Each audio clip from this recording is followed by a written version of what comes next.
안녕하십니까. 사랑의 교회 윤재한 목사입니다. 오늘부터 풍요로운 삶으로 함께하게 되었습니다. 풍요로운 삶은 기독교 신앙의 기본적인 내용들을 주제별로 하나씩 살펴보면서 우리가 믿는 바를 더욱 분명히 하고 또 다시 한번 신앙의 열심을 내기 위한 그런 과정입니다. 오늘부터 모두 18가지의 주제를 가지고 하나님의 자조로 또 하나님의 일꾼으로 다듬어져가는 저희가 되기를 소원합니다.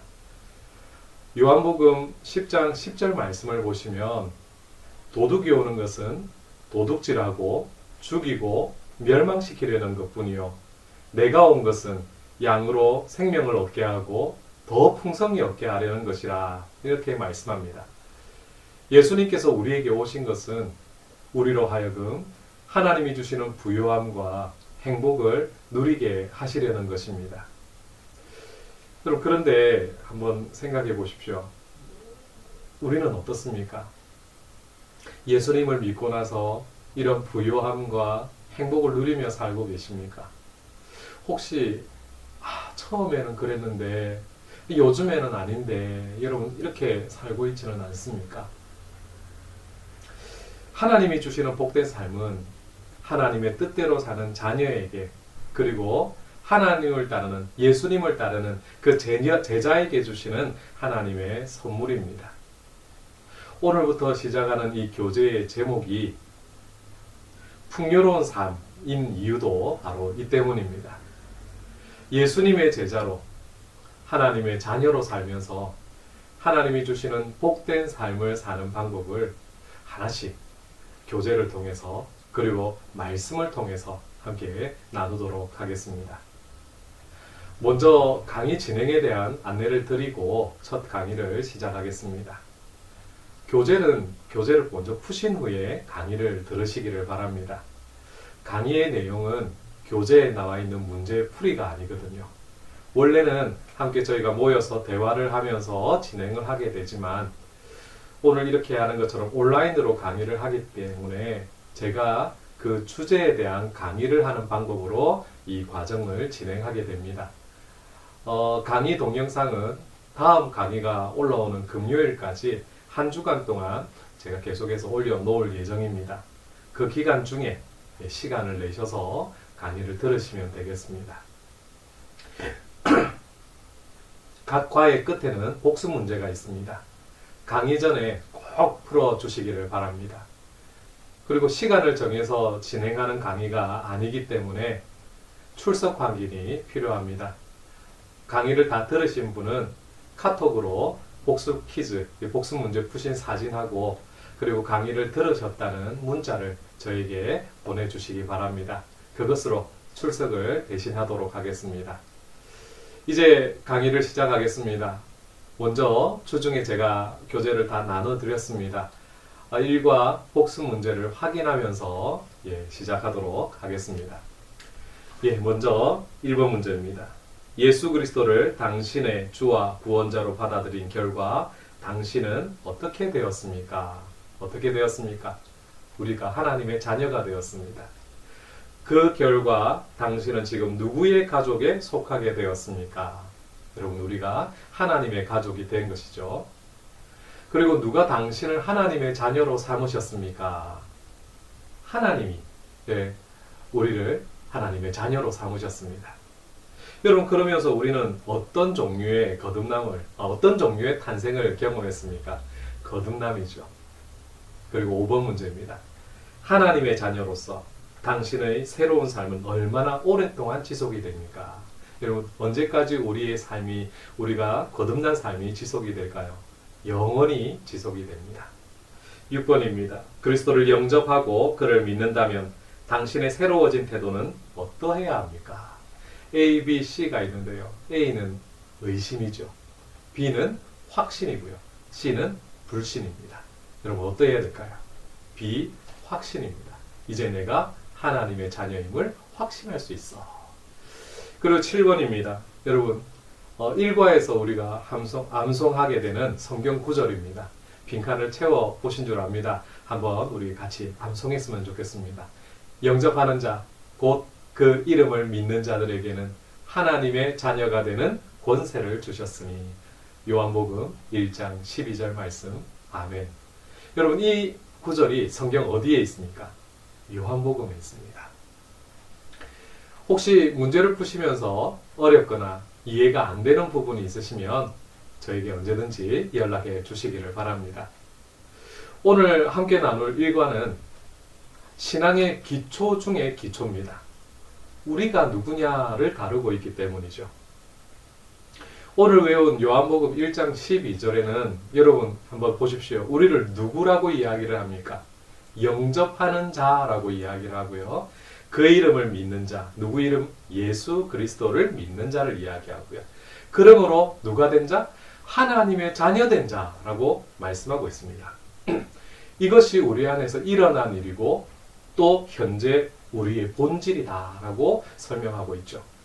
여러분, 이 셋 중에서 순서상 제일 먼저 일어나는 일이 무엇이겠습니까? 영접 그리고 믿음입니다. 사실 영접이라는 단어와 믿음이라는 말은요, 똑같은 말이죠.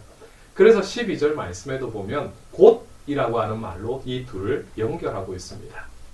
그러면 그냥 그 이름을 믿는 자들이라고만 하셔도 될 텐데 왜 굳이 영접이라는 말을 사용해서 한 번 더 강조하셨을까요? 이 영접이라고 하는 말이 가지고 있는 의미 때문입니다. 이 영접이 어떤 의미가 있는데요?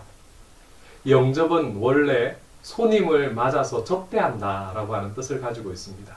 그러면 어디로 영접해야 되느냐? 여러분, 내 삶으로 영접하고 내 인생으로 영접하고 내 가치관과 내 모든 것으로 예수님을 모셔드리는 것, 이게 영접입니다. 근데 우리가 해야 될 영접은 예수님을 손님으로 모시는 것이 아니라 주인으로 모시는 영접을 말씀하는 것입니다. 그러므로 믿음이라고 하는 것이 예수님을 알고 또 예수님을 신뢰하고 예수님을 전인격적으로 받아들이는 것까지 다 포함하는 넓은 의미라면 이 영접이라고 하는 단어는 좀 더 좁은 의미로 이해할 수도 있습니다. 예수님을 누구로? 나의 구주로, 나의 유일하고 모든 것이 되시는 주인으로 삼고 나와 함께 하시는 예수님으로 그 관계에 대한 의미를 강조하는 의미다라고 생각하시는 것도 괜찮을 것 같습니다. 이렇게 예수님을 우리가 우리의 삶 가운데 우리의 중심에 우리의 주권자의 자리에 예수님을 모셔드리면 여러분 어떻게 된다고 하십니까? 하나님의 자녀가 된다라고 말씀합니다. 그럼 하나님의 자녀가 되면 어떻게 되는데요? 하나님의 자녀가 되면 뭐가 바뀔까요? 예수를 믿고 하나님의 자녀가 되는 것을 여러분 거듭남 혹은 중생이라고 합니다. 영어로는 born again이라고 이야기를 하죠. 말 그대로 다시 태어난다 이런 뜻입니다. 여러분, 우리가 다시 태어난다라고 말할 정도로, 그렇게 거창하게 말할 정도로 여러분 큰 변화를 느끼신 적이 있으십니까? 어떤 체험을 하신 적이 있습니까? 아마도 이런 변화를 경험해 보신 분도 계실 것이고 아닌 분들도 계실 줄 압니다. 물론 다들 이런 변화나 체험을 좀 경험했으면 좋겠고 보다 확실한 증거를 갖고 싶어하는 그런 마음들이 다 있으실 겁니다. 하지만 확실한 것은 우리가 느끼든 느끼지 못하든 우리가 예수님을 믿는 그 순간 예수님을 나의 주인으로 영접하는 그 순간 하나님께서 내 안에서 나를 거듭나게 하시고 나를 하나님의 자녀로 바꾸어 놓으신 것이 확실한 사실이라는 겁니다. 또 어떻게 알 수 있습니까?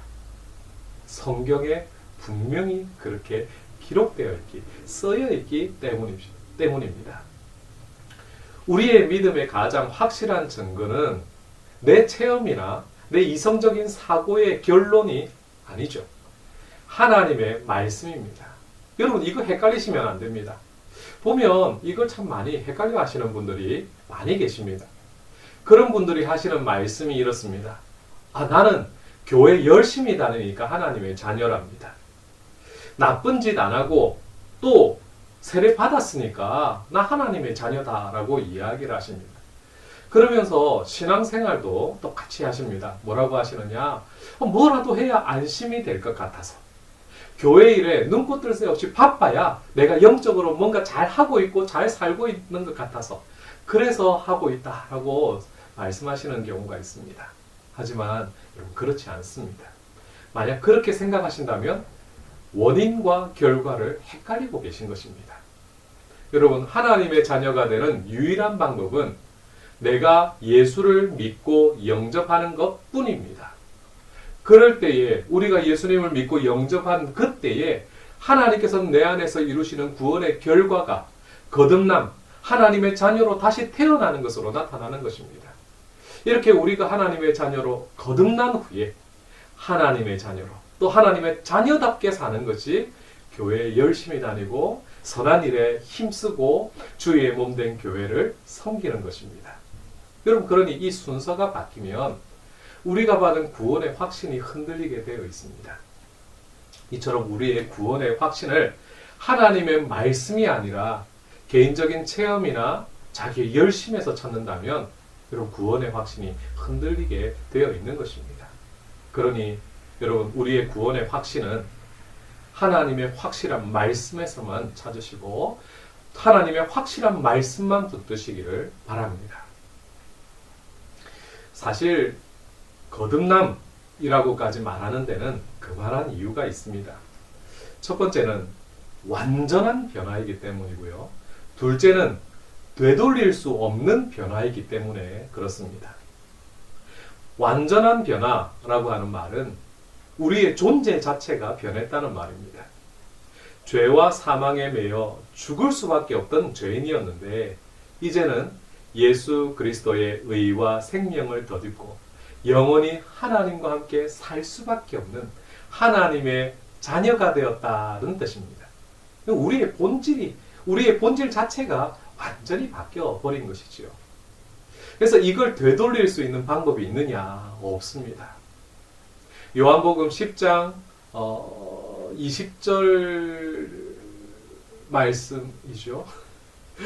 이렇게 말씀합니다. 내가 그들에게 생명을 주노니 영원히 멸망하지 아니할 멸망하지 아니할 것이요 또 그들을 내 손에서 빼앗을 자가 없느니라. 로마서 9장에는 뭐라고 말씀하시느냐?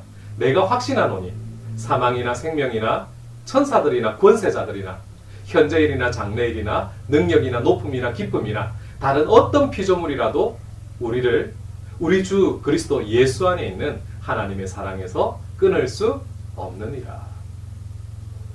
자, 그래서 이번에 이제 마지막 질문을 드립니다. 하나님의 자녀가 되면 여러분 우리의 삶에 어떤 변화가 일어날까요? 혹은 여러분은 어떤 변화가 일어나기를 원하십니까? 이것이 이번 한 주간 저희가 기도해야 될 기도 제목입니다. 하나님, 내 안에 일어난 변화를 내가 깨닫게 하시고 내 안에 일어나기를 원하는 그 변화를 하나님의 소원하시는 그 변화를 내가 깨닫고 그 변화에 닮아가는 저희가 되기를 원합니다. 기도하는 저희가 됐으면 좋겠습니다. 한 주간 이렇게 하나님의 자녀로 또 거듭난 그리스도인의 모습으로 살기를 힘쓰고 또 하나님이 주시는 복된 삶을 사시는 우리 사랑의 교회 성도님들이 다 되시기를 축복합니다. 1과 복수 퀴즈 푸신 것 그리고 강의 들으신 내용 이 확인을 카톡으로 저에게 다시 한번 부탁드립니다. 보내주시기를 바랍니다. 그리고 2과도 미리 예습해 주시면 감사하겠습니다. 기도드리겠습니다.